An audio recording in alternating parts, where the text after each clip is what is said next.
As it did with burning in the bosom, the Church has wholly redefined the Lord's no answer, the stupor of thought. The stupor of thought is a suspension of the ability to think and remember. It is a state that prevents the translator to continue. It is not merely an absence of a burning in the bosom. The brethren have replaced the stupor with feelings or an absence of the burning. When we pray for direction, remember the counsel of the Lord given to Oliver Cowdery in the 9th section of the Doctrine and Covenants. Study your problems out in your own mind. Make a decision, and then ask the Lord if your decision is right. If so, you will receive a burning of your bosom, or a good feeling. If not, you will receive a stupor of thought, or a questionable feeling.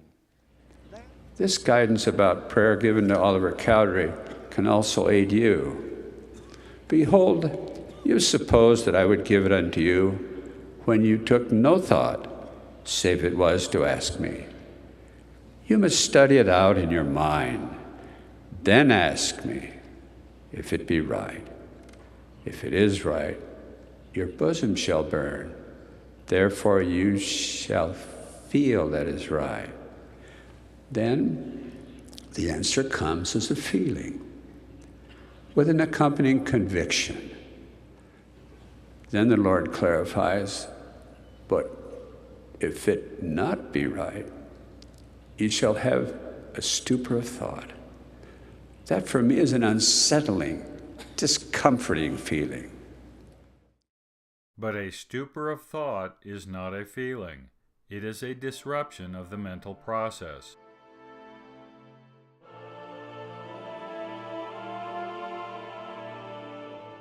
There are several important points that are being missed or ignored with the explanations of Section 9 by the brethren.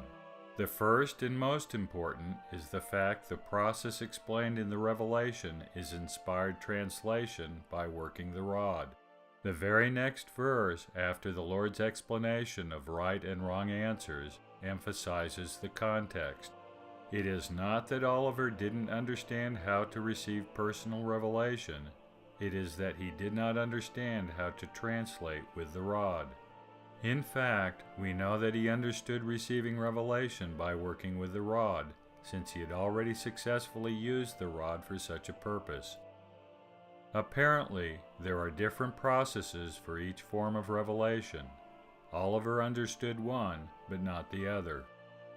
The Church has offered no basis for extending the Lord's explanation of translation by working the rod to receiving personal revelation. The Lord has never claimed or promised that this process could extend beyond translation. Section 9 of the Doctrine and Covenants is about the translation of ancient texts by working the gift of Aaron, and has nothing to do with receiving personal revelation. The Lord devised a process for inspired translation that was foolproof, and did not allow for false translations.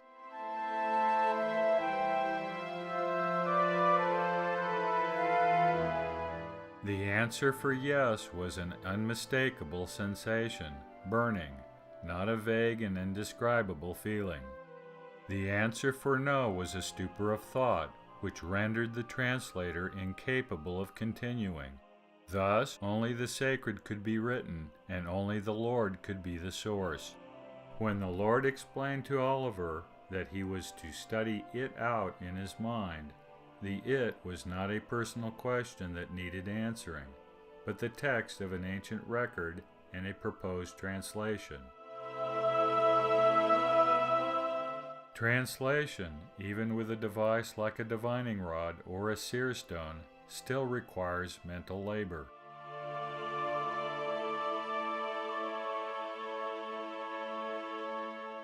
The process of translation explained by the Lord far exceeded the use of a simple forked divining rod which furnished only yes or no answers.